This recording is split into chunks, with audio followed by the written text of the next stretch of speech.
Welcome to the Level 30 Games Podcast. My name is Tom, and I'm here with Drew, Dan, and Joe inside of AutoZone, and there's a dog that's jumping up and down. Thank you for dancing to that intro. Folks, how are we today on this fine but chilly April morn?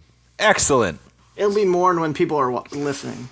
I did say morn. It's not morning. 5:30 at night. But so before we get into our topics for today, I did want to take a hot second to wish everyone on the channel a thank you and a happy birthday. Level 30 Games as a YouTube channel hit 8 years. The last 2.5 of which have been exclusively podcasts because I don't make anything else for it. But if you've ever been part of any of those journeys, thank you. Appreciate it. And we're looking forward to many more years in front of doing this and not being recognized or paid. So thanks for questing with us. All right, so here's what we got in today's rundown. We are going to talk about, and I don't normally like doing this, but that's how slow of a news month and a half it's kind of been. Nintendo had some stuff trickle out that I don't think they wanted anybody to get a hold of. So we're going to talk a little bit about some of those Nintendo leaks, discuss the validity of how really accurate we feel they are, and maybe if some of them are true, what we would expect from some of those games that are coming out in the near future. We got a couple news topics, but not many, just your standard affair, and we'll get to our Zelda of the month. Our recognition of the 40th anniversary Zelda continues this month with game number 8 on our list. Rumor number 1 is that Ocarina of Time is getting a remake, and it's due out end of this year. Now, this is a game that's not based on the 3DS remaster, which did do some quality of life things, but I am kind of curious from you folks. As far as I'm concerned, this game is perfect. So, Drew, the question you hated most, and I guess I'll start with you, is how do you improve upon perfection? How do you make this game better? How do you remake a game that is so great into something that is suitable for a modern audience without losing a hold of what made it special? What do you think? That's why I hated this question, because difficult to answer? The first answer is graphically, right? Like, we all want graphical improvements, but my comment was quality of life improvements, but how do you do that without detracting from the original? Like, I read an article recently that our generation is obsessed with A Link to the Past and Ocarina of Time because at those times, those were perfect Super Nintendo and N64 games. And now the next generation has Breath of the Wild and Tears of the Kingdom. So how do you remaster it to make sure that both generations are super pleased and it hits a home run? Did you answer my question with another question? Yes. Okay. Did you answer his question now with another question? I would argue in a very indirect way, Breath of the Wild is kind of a remaster of that darker tone quality for the new generation. I think Drew's question is really apt because if it's too basic of a remaster, it's not going to appease a lot of the newer, younger kids, and if it's too fancy, then it's not going to hit that nostalgic thing like it does for a lot of people. But if it's strictly graphical, I wouldn't pay money to play it again. That's my personal, it's as close to great as it's going to get. I think it has its issues for sure, but for me, it's not going to do anything. I'm not that excited about it. So what would they need to do or overhaul to kind of get you excited about it then?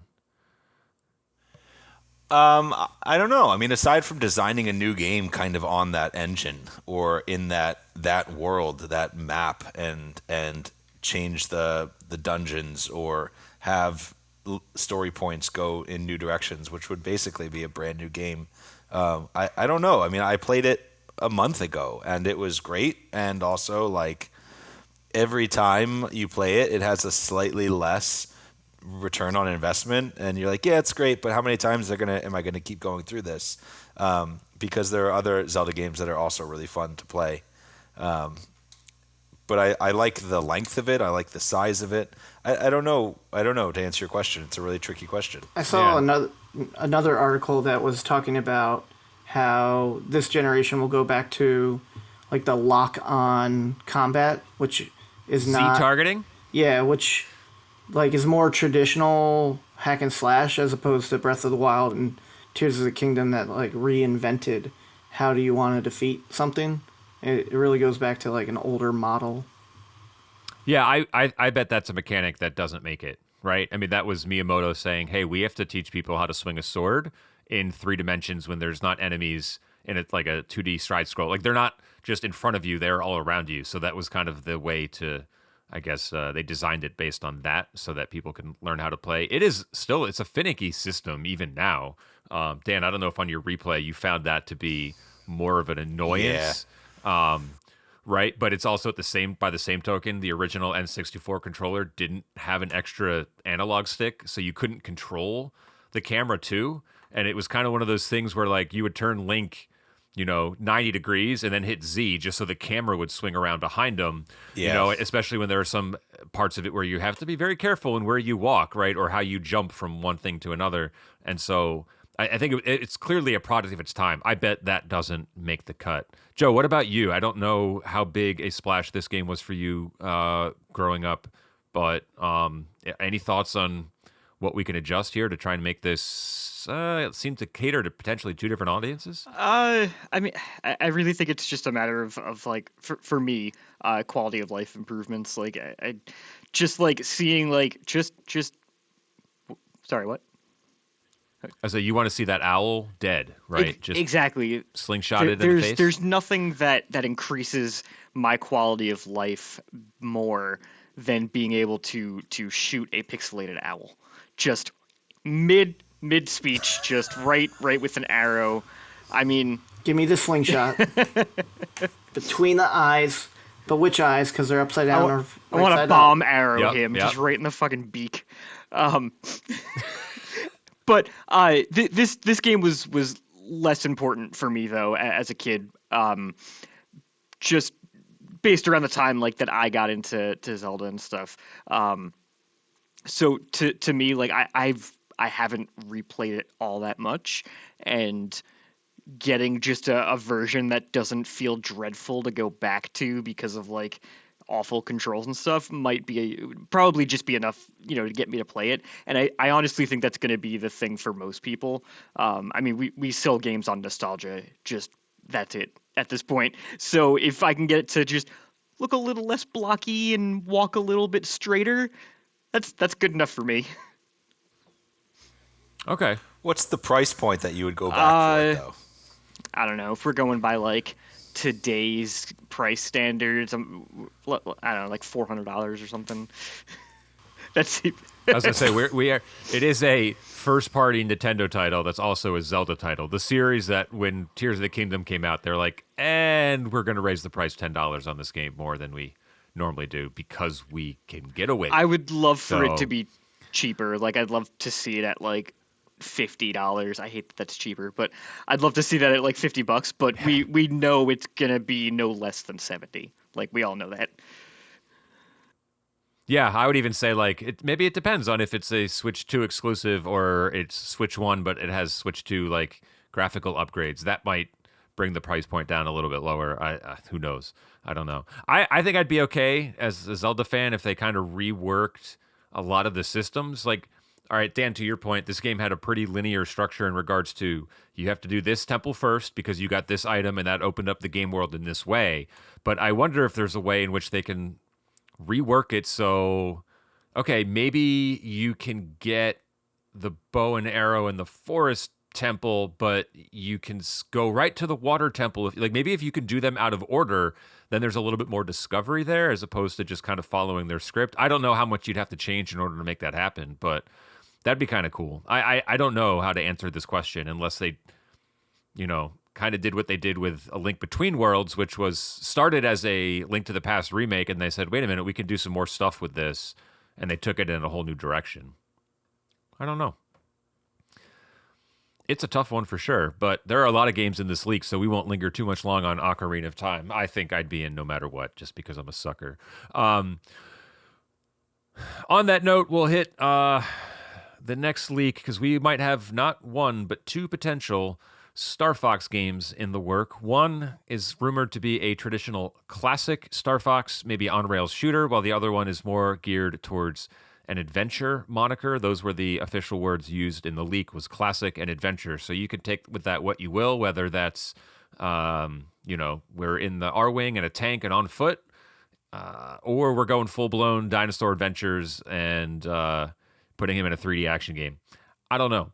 I guess my general question, and I'll start with Drew because we are the only two here that saw the Mario movie, and obviously there's a big tie-in from a marketing standpoint there. But like, how do you feel about the return of this franchise that's kind of been dormant for a very long time? Last entry was in 2016, 17, with Star Fox Zero for the Wii U, which was not a very good game.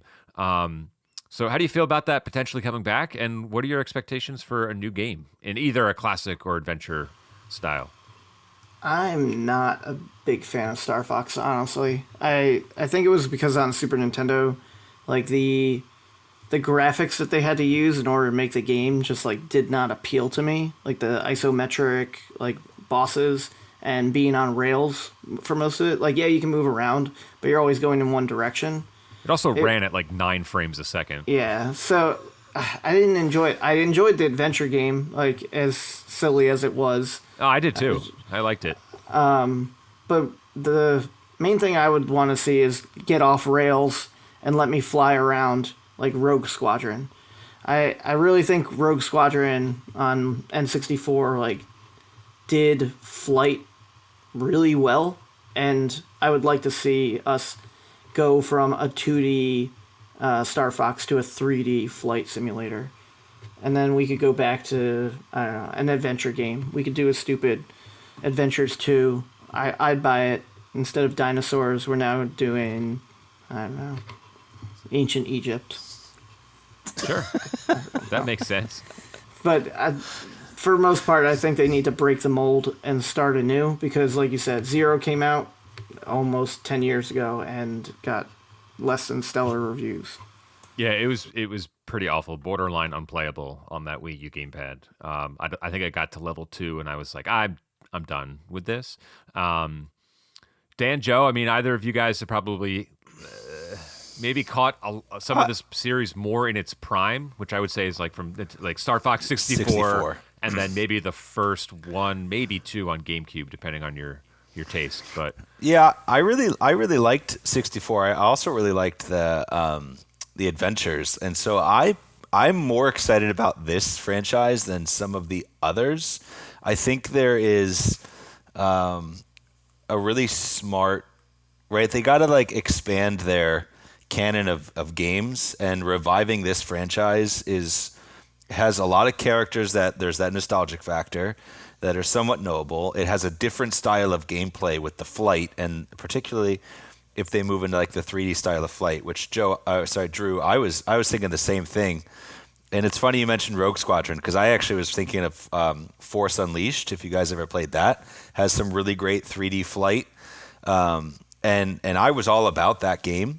And so I couldn't like. There's not many other Mario games where you're flying, and particularly in a 3D type, or not Mario games, Nintendo franchises where you're flying, kind of in that game experience. And so I think it's smart. I'd be in. I don't know about 2 different games. If it was combined with some levels are flight and some levels are adventure, I'd be even more excited. But yeah, I would actually go for this more so than some of the other, like a remake of a game I've already played before. Joe, how about you? Oop, am I here? Yeah.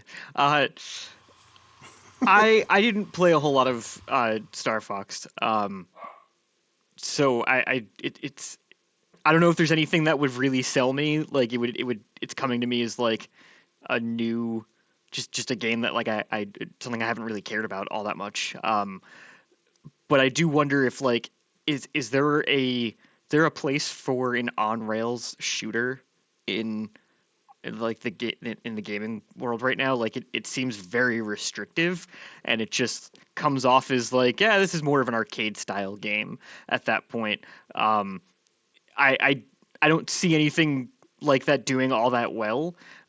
Maybe some nostalgia sales, but for the most part, like it just doesn't seem like you can flesh out a full game like that anymore. Um, I would do a Star Fox adventure game for the sake that Fox is still kind of cool, but otherwise, like I wasn't one who played a whole lot of Star Fox, and I feel like it was a difficult game to play in the past because 3D environments were not very easy before recent generations. Especially like flying in every direction is never really been simple.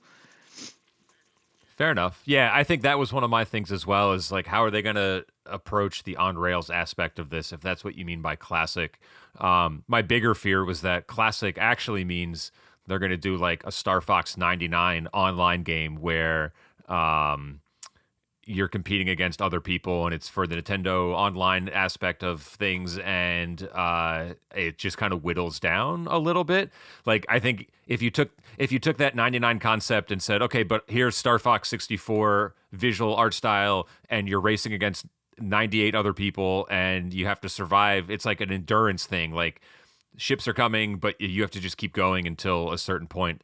That could be interesting, but I would probably be a little disappointed in that. I think if there was an adventure style hybrid game that did have some 3D platforming stuff, or Zelda puzzle like stuff, kind of like the first one tried to do, but spent a little bit more time in between some of those things with your flight sim 3-dimensional space battles, that would be kind of cool.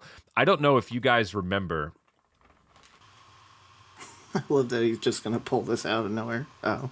Yeah, they made a game for the Switch called Starlink. Yes. And it was a Toys for Life game, and the Switch version was multi-platform. The Switch version had exclusive Star Fox content in it, where you would get the R-Wing here and a little Fox character, and you can actually have them be the character in your game and fly his ship in the game. I think there were some voice lines as well, and I think the villain Fox made an appearance too, and was kind of a decent chunk of that plot. There are some aspects to that game that are actually really good. I think the Toys for Life scared people away, but there were some things that were really cool. I think the missions got repetitive very quickly. This was one of the games I reviewed for the YouTube channel back in the beginning, and I think I was like, it is a perfectly okay game by the most okay definition. But remember, the space flight was really good. The flying combat was really good. You can actually, unlike big AAA games like Starfield, you can actually like see a planet and then like space warp to it in real time, and then kind of enter its atmosphere, and then all of a sudden land. And I'm like, dang, that was like really cool. If they did something like that, but put a little bit more emphasis on the story and the characters, and maybe did some other things vehicularly, I actually think that would be kind of cool. Agreed. I don't know. Can the industry be more creative and stop putting star at the beginning of every space game? No, we need to. Otherwise, we don't know it's in space. Star Wars. I don't know about you guys, but you're right. Remember that level where in 64 where you had to rescue Slippy from, there were like jets on his tail or something, and you had to do it in a certain amount of time, and it was some big. Was it Slippy or was it Peppy? So I recently replayed it on the Nintendo Switch Online, and it's in like the first level. Falco has people on his tail, and if you don't get them off, he just disappears. Yeah. Like, he goes away. He's like, I guess I got to head back to base. And he wasn't with me in the next mission, and I was like, okay, that's an interesting concept. Yeah, I'm pretty sure that's where my sense of anxiety came from, was that game of trying to find him and while getting all the rings and finding all the different branching paths and stuff. Yeah, the biggest thing with that game in 2026 is that you can beat it in like 3 hours, right? And it does venture into that arcade aspect of things where it wants you to replay it for higher scores and perfect runs and different paths, but the core gameplay is the same. So I'm just kind of curious to see what they do with it. I think we have some good ideas. A Rogue Squadron, Star Fox meets adventure action stuff could be kind of cool. So we'll see what pops out there. Okay, so more on the docket, and this is a pretty vague one, and honestly, I think like your grandmother could have predicted this. There's a 3D Mario in the works, but it's not coming till next year, and I don't think that really surprises anybody. So I don't know much more we can kind of say about where Mario's going to head, and I'm sure as we find things out, we'll dive into it a little bit deeper. But I did want to ask Dan and Joe specifically, because Drew and I had a conversation in the latest episode of Memory Card where Drew had asked me, like, where does Mario's big adventure for this next flagship title take us? And I had a hard time answering that question because it seems to change all the time. So I'm just curious, and we'll start with Dan. What do you think's next for Mario? I think I like how every big installment there is like 1 to 2 to maybe 3 new versions of Mario, like morphing with some other animal or creature that informs his gameplay. Like in Galaxy, you could be the Bumblebee, which was really exciting, and he could like fly, but he had limited stamina, and he could like climb walls, and like water made him lose his suit. And so like that was very much born from the world and the level. And so I think adding more ways that Mario sort of in like a Mega Man kind of engine of like different suits or add-ons allow him to access different parts of the levels or solve the puzzles in different creative ways, sort of like how Zelda and Tears of the Kingdom said, like, okay, the puzzle's solvable in many ways. It's sort of up to you to play to figure out how to solve it. And I think that could be really fun because it never seems to tire how you're like, okay, Mario's now an elephant. And you're like, cool, I kind of like it. It's kind of cute. It's kind of fun. I'll get down with Elephant Mario. And so I could just see them like kind of taking that and running away with it for a next, like a big 3D platformer. Okay. Joe, how about you? I guess I'm in agreement because I really don't know where else to take Mario either. Okay, so then give us 3 power-ups that Dan would like to see in the next Mario game. Well, and before you get there, can I just say they're not even trying on the story anymore. They're just like, well, no, there's never. The game starts and they're like, hey, Bowser's going to show up and take Princess Peach. You're like, all right, cool. I guess I'll go save her again. Like, there's no deviation from that story point where you could make it more complicated or in depth. So I think, yeah, Joe, let's see what you got. Yeah, 3 power-ups, Joe, on the spot. Disconnect. We should know. I'm not good at thinking on the spot. Let's give him. Let's make Mario a DJ, and he can like blast people away with like giant speakers. Let's see, what else do I have around my basement that he could be? He could be a dog. Are you Kaiser Sozeing this entire conversation? So yeah, let's. Oh, I got dog ear in my mouth. So we can make him a dog. What is your problem? He can, I don't know, wag his tail. Nah, he's already been a cat. He's already been a cat. He's okay. Well, then the natural progression is a dog, right? Like we've got to keep everybody happy. And there's nothing else down here except for some old video game consoles. So number 3 is the ability to control time, so that I can go back in time and think of better answers to this. Got it. Okay, perfect. But there's already Mario in time. That's true. Hey, Drew, shut the hell up. The logical one is he has fire and ice. Why does he not have electricity? We need him Earth, too. Yeah. Yes, he's now Captain Planet. Yep. He's a Pokemon. He's Windy Chew. Boom. There it is. Pom-Pom's butt. Classic. And if you're wondering what the hell we're talking about, please listen to the last episode. Yeah, what the hell? Why are you here and you don't get those jokes? Come on. Come on, one fan, one listener. Okay, rapid fire, because Mario's big right now in 2026. We just learned I can't do rapid fire. Okay, well then you're gonna go last. Like moments ago. You're gonna go last, and we'll start with Drew. All right. The strongest and weakest aspect to any Mario game of your choice. So we Short just and talked. sweet. We just Short and talked about strongest. I'm gonna say collective creative power-ups. There's quite a few collection there of whatever they come up with. Because as soon as the froggy suit showed up in the movie, I was all about that. The weakest is the hand holding, the bubbling, and the nabbit mode in like New Super Mario Brothers U. But that's to onboard new players, and I think No. Nabbit's kind of a cool character. I'm He sad is a he's cool relegated character. to the guy that can't take damage, because otherwise I would play as him. Exactly. Weak. All right, Dan. Yeah. Strongest aspect and weakest aspect. I said the same thing. I think the innovation of Mario power-ups is the strongest aspect, and the dumbing down of the play to make it easier for chillins and the youngins and the potentially oldies. I want a really hard, complex Mario. Well, to quote the great Michael Jordan, "Fuck them kids." So that's fair. I said the strongest was level design, and I singled out Galaxy specifically because I think the level design in that game is really underrated. Because it has a nice sense of openness, but also it's very focused in get to your objective, and there's a lot of stuff in your way without it being so big like Odyssey, where you can kind of go anywhere. I hope they get away from that. Weakest part for me was I thought Flood was a stupid thing to do.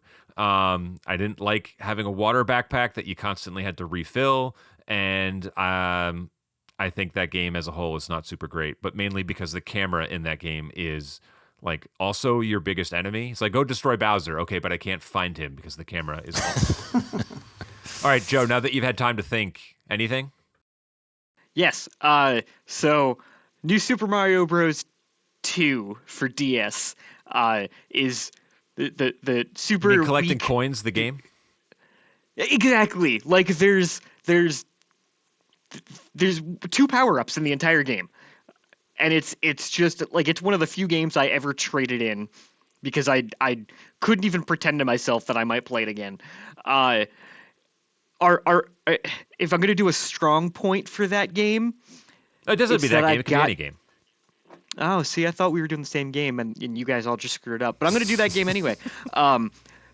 The strong point for that game was that I got most of my money back for trading it in because it was a Nintendo game. There you go. So it held its value pretty well. I think I just returned it to the store and was like, I would like to return this. It's bad. And they said, okay, fine. Yeah, so we'll see what Mario's got in store. Check out last month's episode of Memory Card if you're intrigued to hear Drew and I talk about the movie and Galaxy as a series. We'll speed run through a couple of these here. There is supposedly something Switch sports related coming this summer, whether that's an add-on to the already existing game or like a new sport entirely. I know they did that with basketball recently out of nowhere, so maybe they are adding something there. Dustbloods, which was showed at the system launch trailer, is rumored to come end of the year. Mario Kart World DLC, which is something that I think we've hit a couple times throughout our conversations together, was pushed back to 2027. I don't know why. Is there something that can come out for this game DLC wise that would get you to like at least pop it in and cruise around again? Yeah, I would get into it. I mean, I got it late, so I didn't get as much play. Once I bought my Switch 2, everyone stopped playing Mario Kart World, so really appreciate that, fellas. Hey, we'll pick it up and play again. Waiting for that DLC to get the crew back together. You can just blame me.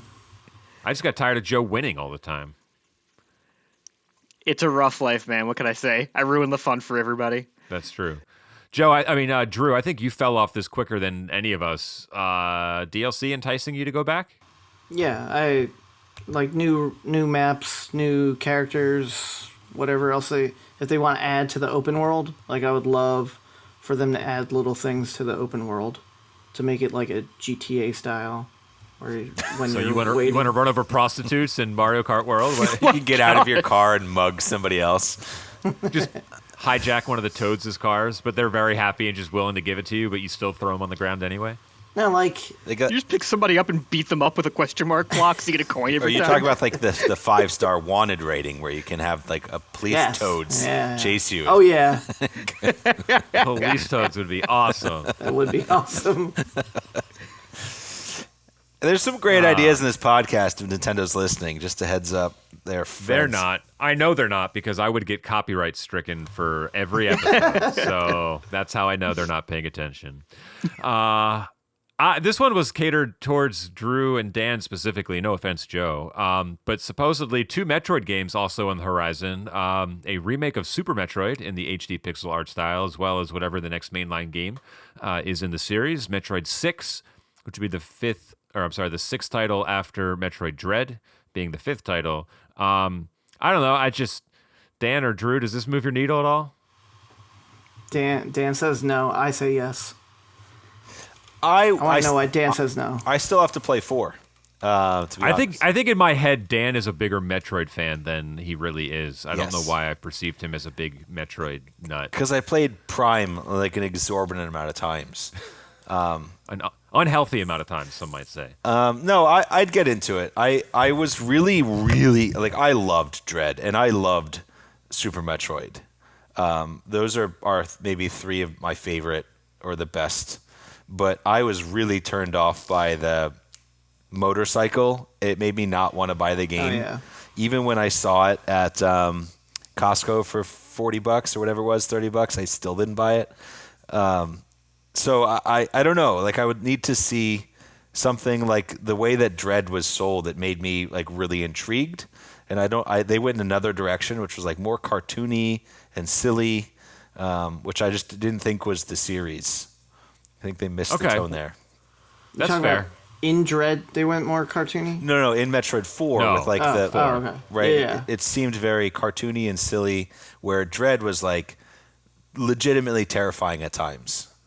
Which harkened back to Super Metroid, which was like kind of a dark, desolate world, kind of scary, and there wasn't a lot of like bright, positive humor, which I really liked in that game. Well, Mercury Steam is supposedly developing that game.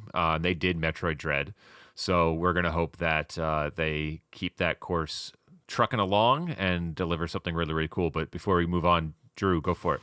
I just want to say, like, as soon as Dread came out, that engine, I wanted Nintendo to capitalize on it. Like, you already built a very perfect engine, and especially when, like, Super Metroid came out, like, there are so many fan remakes of Super Metroid, and I would love to see the same thing in Dread. Like, utilize that engine. You paid all that money to make it, and you made a great game that obviously sold better than Prime 4, which we were waiting for much longer for. True.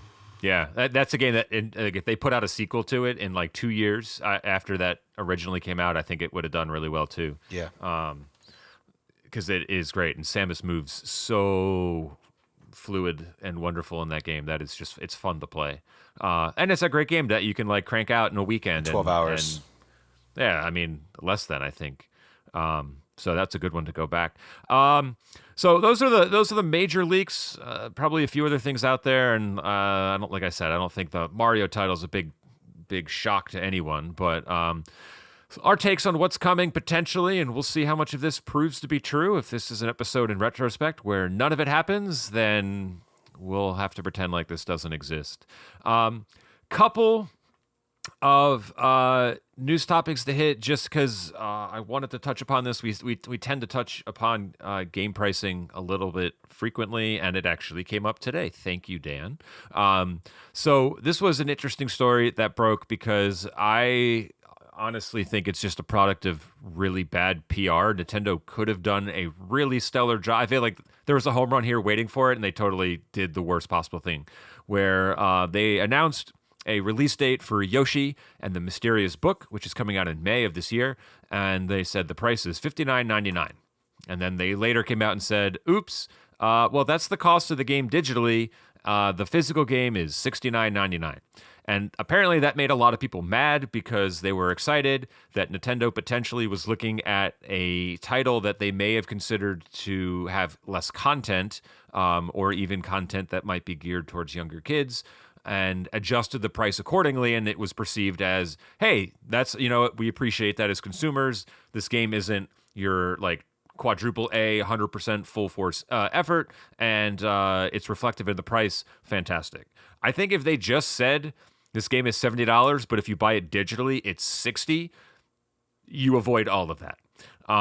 So my question to you guys, and I guess I'll start with Drew because I know this game's on your radar as a big Yoshi fan, but you're also probably one of the bigger collectors here. If digital games are going to be cheaper, are you inclined to either A, buy fewer physical games and get more digital games, or are you just going to bite the bullet and pay that premium for that case and card? No, I'm just gonna bite the bullet for the physical case. I honestly like that they're discounting digital games because what is the overhead, right? You don't have to print a box, you don't have to print a cover art, you don't have to pay for a cartridge. Like it ship it. Yeah, right? It should That's be the cheaper. Big cost. I even go as far as like entice more people by not getting another $5 off. Like, how much does that box and all that stuff cost the company anyway? Well, interestingly enough, the fewer copies they sell, the more it costs, right? Because they probably buy everything in bulk. And so if they're anticipating selling less physical copies, they probably buy less, which makes the cost individually go up. I mean, we're probably talking pennies on the dollar, right, for them. But it's still an overhead. It's still a cost. It's still a prediction they have to make. How many of these do we need to make? And I don't know if the three of you feel the same way I do. I feel like we're hitting a stretch of time, especially with the current global economic issues going on, where if you don't pre-order a game, it's not likely you'll be able to walk into a store the day it comes out and find a copy of it every single time. So I don't know, Dan or Joe, do you have a burning desire to stick with physical collections? Or I mean, I think I agree with Drew, and I think if that's not the case, then the other could be true, where like if you get the physical copy, perhaps you get some other cool collectible or something for your extra $10. Hey, you're shipping. If it really is the shipping, then slide a super cool sticker or decal in there. Like, why not, right? It costs them cents to print it, but that way, like when the game is hot and cool, and people who did buy the digital, like you have something that you can put on, your water bottle or your binder or whatever. Like just one extra little thing to make the price. Like for people who are on the fence, like you might get more of the Drews out there that might say, "Hey, I'll throw in the extra $10 because I get this cool, points to download a game for cheaper or something like that." Some type of incentive. yeah, I think that's actually a really smart idea, Dan, because there were a couple times in the Switch generation and I thought that this was going to be kind of a common thing, and I'm sad it wasn't, but Nintendo had a run of a couple titles where they said, here's our game, and also there's a collector's edition that comes with a physical copy of the game, but also like an art book and a CD and all this other stuff. And they were like $100, right? And $100 for that other stuff when you're already paying $60 or $70, I was like, that's not bad. And as a collector, I was like, I found more value in that than buying just the standalone game. So like, I believe it was Bayonetta, Xenoblade Chronicles 3, and Fire Emblem Engage all did kind of a similarly structured and sized collector's edition for $99.99, and they all sold out and were impossible to get. But the value proposition, and you're spending extra money for cardboard, and I know all that, but like I've got this really cool collectible on my shelf. It had a physical copy of the game. I think there's some merit to that. That's not a bad idea, Dan. Joe, what say you? I'm not much of a collector of video games. I mean, I say that with all of my classic consoles on the floor next to me, right? Like, but I don't specifically buy all of the physical games. The funny thing is, I really like the idea of having things digital because I like to be able to flip back and forth between games. Sure. Because I'm lazy as hell, and the friction of swapping out a cartridge sometimes means I'm not going to play a different game right now. I've done that move sometimes before, so it's okay. right? Like, oh, whatever's in there, that's what I'm gonna play this time, you know. So, I think that's kind of the, that's one of the benefits of having digital games, that you can just swap to another one. You weirdo. It makes it easy even to jump into like Mario Kart. Like if Yeah. you guys Yeah. text me and say, "Hey, you want to play Mario Kart?" I can jump right into it because it's on the console already, regardless of what I'm playing. But also, as I've gotten older, I've really wanted to like maintain, like own my media, and digital takes that away from Yeah. you. Like even if they make the next console backwards compatible, there's no guarantee that my digital games will be backward compatible. It just means the cartridges are. Like, will I be able to move them? Will I keep my saves? At least like with physical games, there's still some way to play them, even if they update consoles and lock you out of the physical cartridges. Like, first of all, probably a class action lawsuit if you try that. But somebody, I'm not going to use the name Analog or anything, but somebody will come up with a console that plays these old cartridges and old discs and stuff. So I like that, and that's why I still end up buying a lot of physical games, because I know that as much ownership as I can possibly have of a title, that's the way I get it.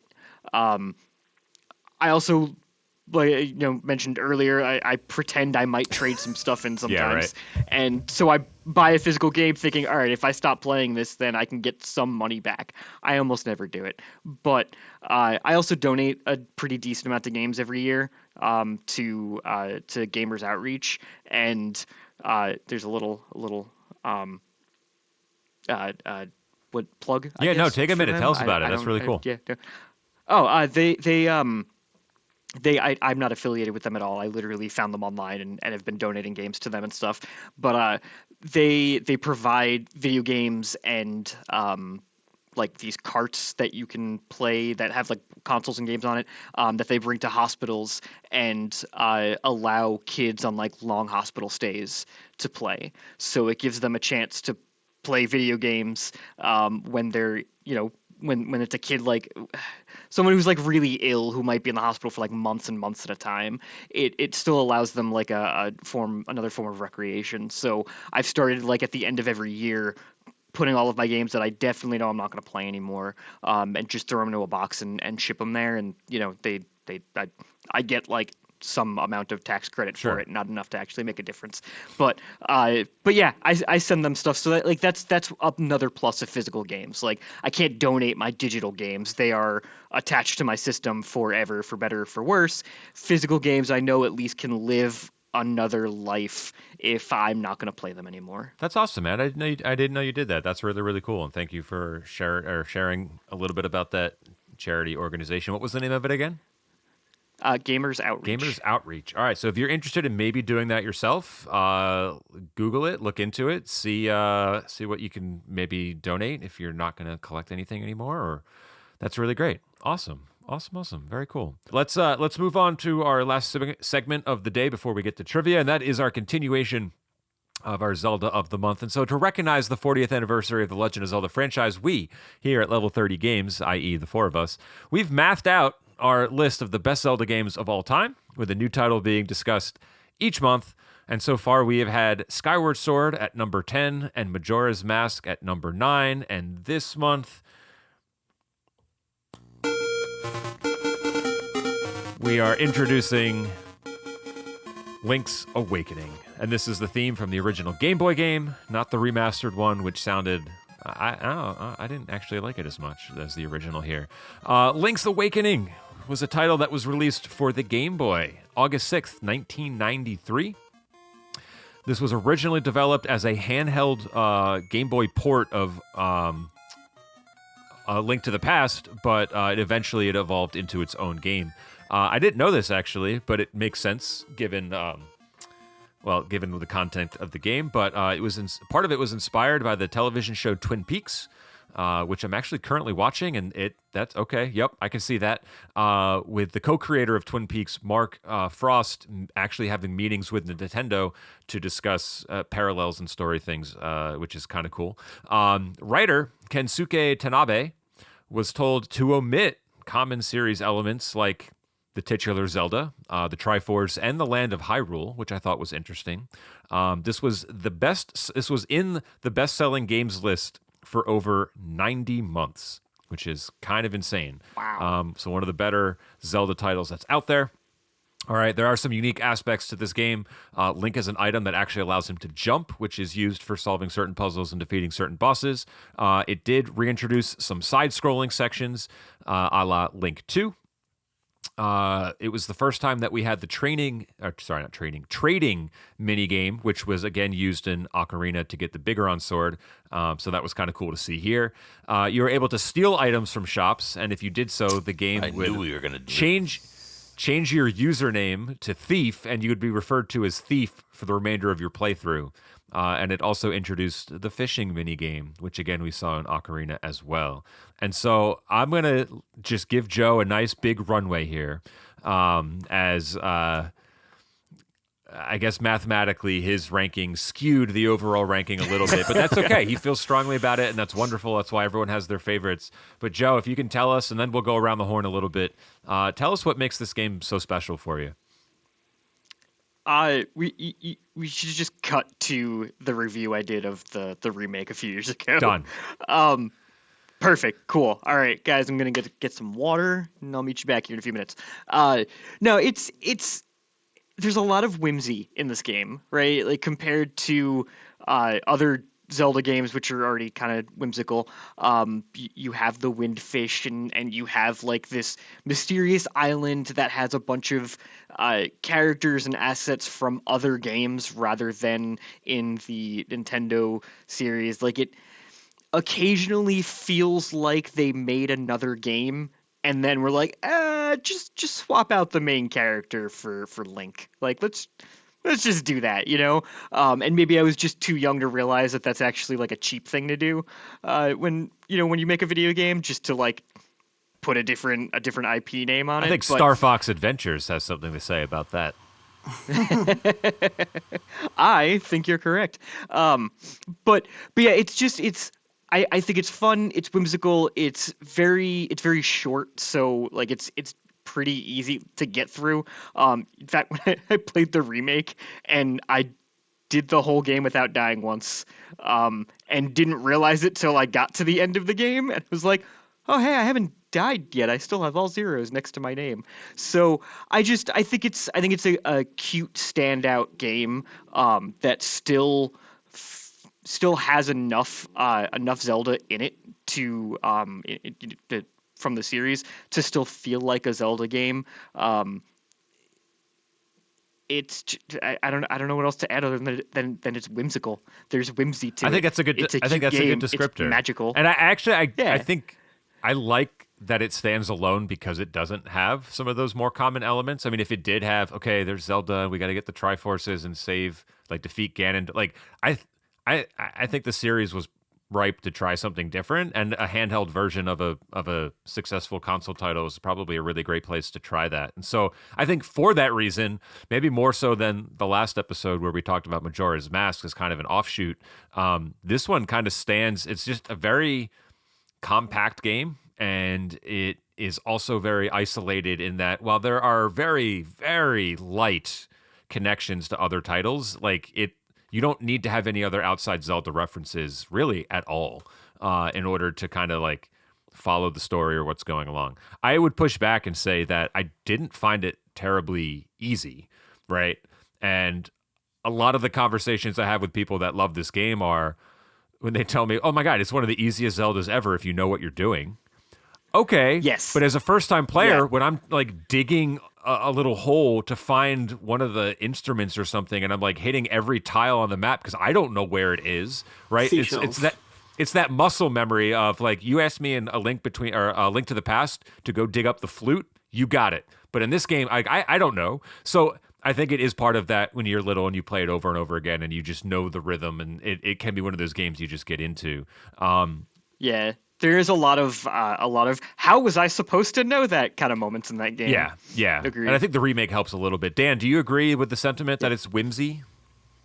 Whimsy would be the word choice for this game? Yeah. If you had to pick one word? Yes. I also like your description of self-contained.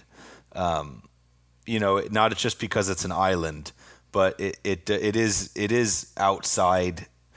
I think they tried to like shoehorn it into the like the Zelda sort of timeline, but it's really not. They shoot everything into that timeline, and I'm pretty sure even then it's like, oh, and Link's Awakening is kind of way over here. Yeah, and so I appreciate for that. I think somebody also mentioned in a previous podcast about how it was the first Game Boy game. Or Zelda game? Is that true? The first, like handheld Zelda game.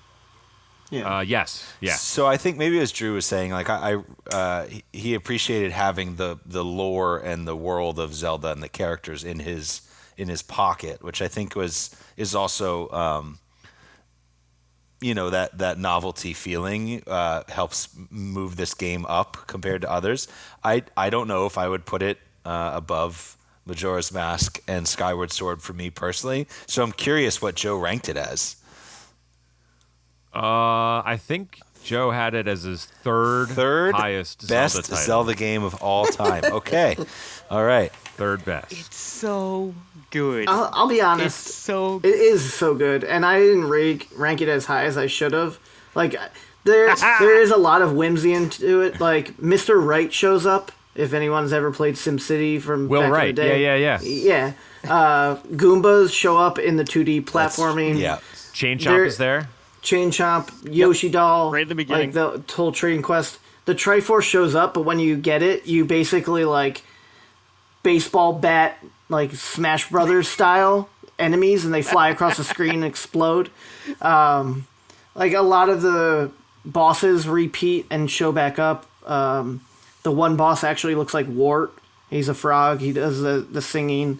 There's the angler fish, the hawk. Like all of it is. Yes, very self-contained, but is just paced very well. Like, yeah, you can beat it in 5 hours if you're rushing through it, but there's just like very little intricacies of, oh, this is the beach area, this is the town, the mountain, the swamp. Chain Chomp gets stolen by some goblins or moblins, and you have to rescue them. Like the witches quest is very similar to like other things, and the entire game was just so nice. Did you buy like dog food for Birdo or something in this game too? Yep. Yeah, you trade it to an alligator, I think. Oh, okay. Yes, that's certainly something that would happen in a Fever Dream Zelda game. Why not? Yeah. It also it's the game's kind of like transitional in the storyline. Like we don't need to be aware of what happens here. Like that's kind of a cool thing about it, that like this is almost like a bonus for like following Link extra closely because it starts off where he's on a ship and he gets shipwrecked on this island, and then you find out that, spoiler alert, it never actually happened. And Super Mario and I think Brothers like 2. all of the things that Drew just mentioned, like they attribute it to that, like that it's whimsical and that it's just a dream and it's weird and it's a bunch of random things, but again, like you don't have to be aware of this stuff. Like it happens in between games and it doesn't affect anything really about it, but you get to go on that journey with Link and enjoy it and do weird things like buy a Yoshi doll and rescue a Chain Chomp. So let me ask you this. Oh, Drew, you want to jump in? So I want to ask Joe a question, because this is the first game that actually had like a remake very quickly on color and had a DLC dungeon when you bought the game. Yeah, the DX version. Yeah, was the extra dungeon in the remake? I don't remember. I think it was. They did something. I can't remember what they did with it. They did do something different with it, but it is acknowledged in the game. Is that when they added like that dungeon maker mini game where you can kind of make your own pseudo That was even dungeons? different, but I enjoyed that. I would like them to lean more into that if they ever make another 2D Zelda. Like a Zelda Maker with like kind of like Mario Maker, but with different Binding of art Isaac, assets. but for Zelda. That would be an interesting thing. So, real quick before we close on our conversation here, I didn't play this game when it had come out.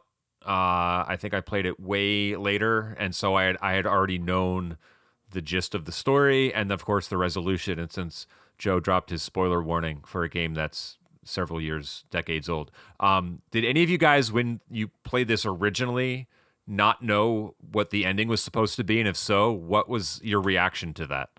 I was a child, so I couldn't even. There's no way I knew what the ending was gonna be, but I don't even remember my reaction to it because I was so young.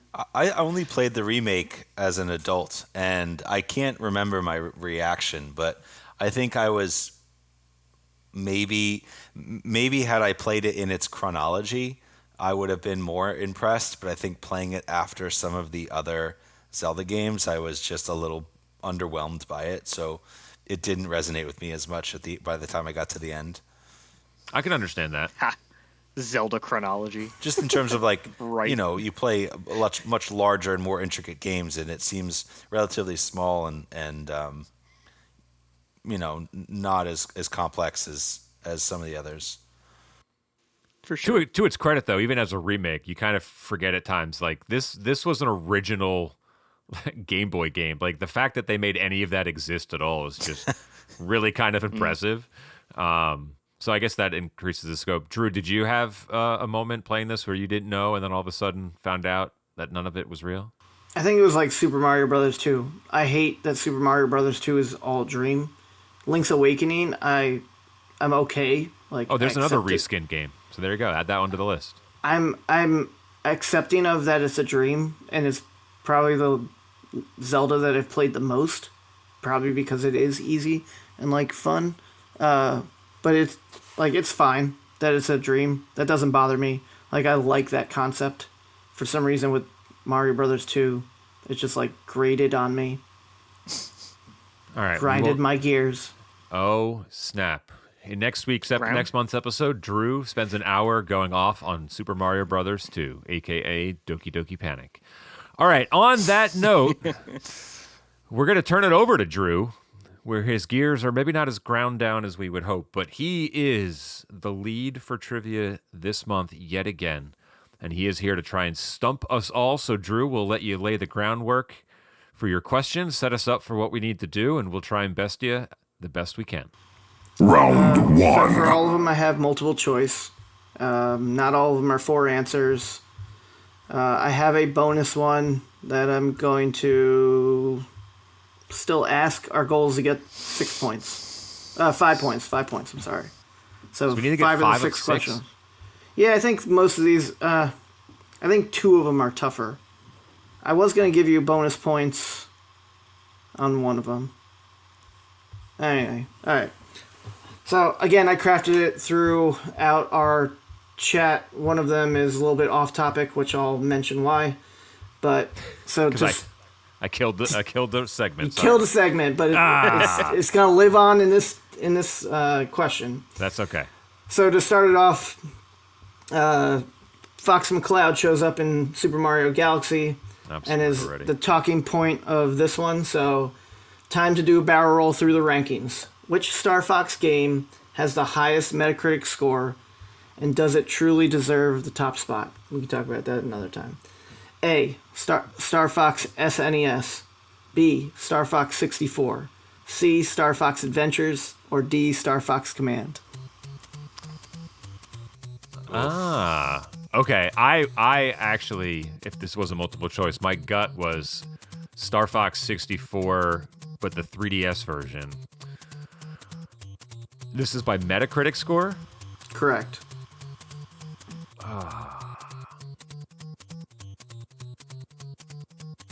I still think it might be 64.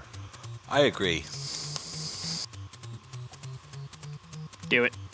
Final. Okay, can we Locking just it in? can we lock it in and then also say that is the quickest we've ever agreed upon a single answer in the history of doing trivia? Lock it in, Drew. We can beat it the next time. I believe in us. Chat is correct. Yes. Number one for one. So I tried Is to it weird beat, that I thought nothing to do Assault with it. was also close? Was it close? It's called the Assault Command. was not close. So Oh, Command. Okay. I tried to bait you. So Star Fox SNES was before Metacritic even could grade things. So there is no score for at Super Nintendo. Okay. 64 had an 89% rating. Star Fox Adventures had an 80% rating. That's high. Star Fox Command had a 76% rating, and the one that you questioned, 64 3D, had an 82%. So Okay. it would have What been about Assault? What about Star second Fox highest. Assault? Do you have that one listed? Assault is a 71%, Oh, okay. and Star Fox Zero is a 69%. I agree with the guy earlier who said they should revive this series. Seems like it's going well. It's trending up. Stock's never been higher. Round 2. Question 2. From barrel rolls to big sales, which Star Fox title is the franchise best-selling game? Star Fox Zero, A. B. Star Fox Assault. C. Star Fox 64 3D. Or D. Star Fox Adventures. It's got to be 64 3D. I think from a numbers standpoint, right? It sold how many?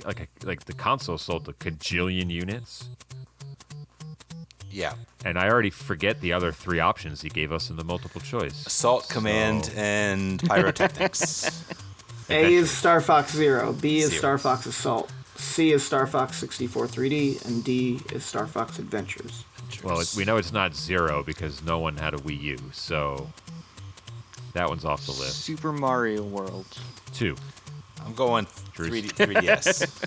I'll agree with Dan. We'll go Star Fox 3DS. Okay. Chat locks it in. Boom, boom, boom, boom. The day I found anxiety. Chat is incorrect. Oh, what? So you Okay, that's the chat, but what about you us? said Star Fox. Sorry, which one? 64 Star Fox 3D. 64 3DS. Sold 1 million copies. There's one of the three that sold more than 1 million copies. Between Zero, Assault, and Adventures. It is Adventures. I purposely Wow. changed it so that we could figure out. Zero sold 440,000. Assault sold 900,000 for GameCube. 64, like I said, sold 1 million, and Adventures sold 1.8 million copies. Wow. Okay. Tom's face is baffled by how much that sold. I'm baffled by how low Star Fox 64 3DS sold. It sold 1 million some copies. That hardware sold like 77 million units. So Yeah, but the last time was an NDS with Command, which no one played, 450,000 people, and the rest was on GameCube. So you're trying to gravitate towards a generation where 64 actually sold 4 to 5 million, and the original for Super sold 3 to 4 million. okay. All right. Dang. All right. One and one. 1 and 1. Gotta get the rest of them. Some of them are easy, I think. I don't know. Round 3. Everyone's looking for one of 2 remakes for the Nintendo Switch and Zelda's 40th anniversary. One we didn't mention today, but people are talking about Twilight Princess remake.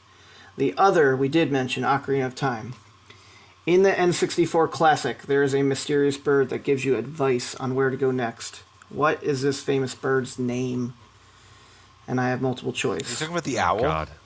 The owl has a name. His name is Shot Between the Eyes with a Bomb Arrow. Yeah, what's his name? Joe will learn his name when he's on his tombstone. It's just Well, he's going to learn it here now. I think it starts with an R. I also think it starts with an R. None of these options start with an R. Okay, off to a great start. It's perfect. Let's hear the options. Beautiful, guys. What is this famous bird's name? I'll know Is when it I hear it. A. Calora Malora. Nope. Is it B. Veilora Maylora? Nope. C. Capora Gabora? Nope. That's it. Or D. Nerthus Verithus? None of those sound familiar. Still going with an R. C. I think it's it's C. E. I think it's C. I think Kapora was also a somewhat similar name that was used for other characters throughout the series. I feel confident in C.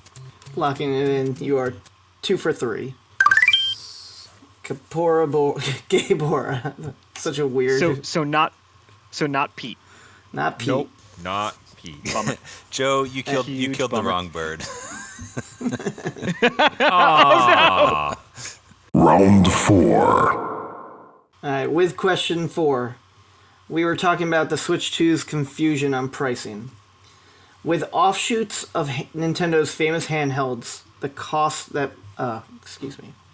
which offshoot of Nintendo's famous handhelds cost the most at release? Was it A, the Game Boy Color, B, the Game Boy Advance SP, C, the Nintendo DS Lite, D, the Nintendo DSi, or E, the Nintendo 2DS? Are we adjusting for inflation? Nope, but that's my trivia or my nugget of information at the end. What's the 2DS? Is that the It dual, has the dual both screen? screens Yeah, The flat. wedge-shaped one. That's- I don't think it's the Game Boy Color because I feel like I bought that with my own money at some point. But I'm going 2DS or the I. I don't think it's 2DS because I think the 2DS kind of came out as like a budget-friendly version of the 3DS, and it was like $130, I think, when it came out, and then it eventually was like down to $99. DSi. I'm so sorry. Was the SP an option? Yes, Advance SP. Okay, I thought so. That's my guess. See, I was gonna say the DSi because it had a camera in it. That was like one of its selling points. I think it had 2, right? I don't know if it had a front-facing camera, but I know it was on the outside because you can play like augmented reality games, I think. Yeah. But I can also see it being the SP. It's gonna be the 2DS, and we're all gonna be mad. I don't think it. I would be very surprised No, it if it was. Was the original That's Game why Boy we'd all be Advance mad on at this? themselves. Game Boy Advance on this list? No. Okay. I specifically picked the, like, you know how they have Nintendo Switch and then the OLED, right? Yeah. You have Game Boy and then Color. You had Advance and SP. You had Okay. DS, then you had Lite and I and 2DS. Okay, so all of these multiple choice ones are revisions of previously manufactured hardware. So it's the same internals, it's the form factor. SP had a backlit screen and was clamshell. I could see it go. I feel like all of these at some point were like around $200. Yeah. What's the one with the camera? That's the DSi. We're going that one. That's my phone. All right. Let's go with the DSi. That was my then, initial if you thought, guys- but I can see it being the SP as well. But I feel like that was $149. I don't know anymore. Final answer, DSi, lock it final in. answer. Yep, locked. Locking it in. Chat is correct. 3 for 4. All right. Good choice not listening to me, guys. Game Boy Color came out at $80. Advance SP came out at $100. DS Lite and 2DS both came out at what Tom said, $130. And the DSi came in at a whopping $170. I remember trading in my Damn. DS to get the DSi and then wondering why I did that. My nugget of information is while the 1989 Game Boy came out at $89.99, today with inflation it'd be over $230. Whoa. Making it roughly comparable Damn. to modern handhelds. Damn. Okay. All right, one more question, then a bonus question. Yes. Round 5. All right, from one of our cut segments, I've always thought Rub that in. Rub that in my Nintendo face. had to Thank be you. really high. I always thought Nintendo had to be really high making Super Mario Bros. 2 and most of their games. It's a drug trip, grabbing mushrooms, leaves, and stars to literally trip balls and destroy lots of Goombas, other mushrooms, and Koopas. With the recent release of High on Life 2, God. name one of the 2 big named voice actors besides Justin Roiland, who voices Kenny. All right, I'll give you, there'll be 2 answers in these 6 people. You have to get one. All right. Okay. Is it J.B. Smoove, H. John Benjamin, John DiMaggio, Tim Robinson, Seth Green, or Nick Kroll? I got to tell you, if it's like a trick question and they're all in, I can believe every single one of those people would be in this game. So excellent multiple choice options. I think the most impressive thing is that I knew all but one of those. I didn't know the guy he dropped as the one that we should have known.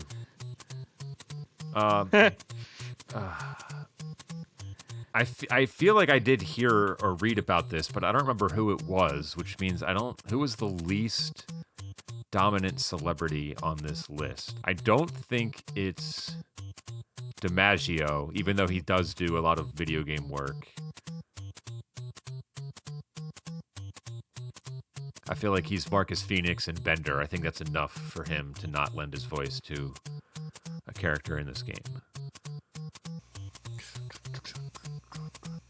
I'm going to guess Tim Robinson. I was leaning between that and Nick Kroll, because Nick Kroll also does, like, as a voice actor, he's pretty good. He's got a pretty good range as a voice actor.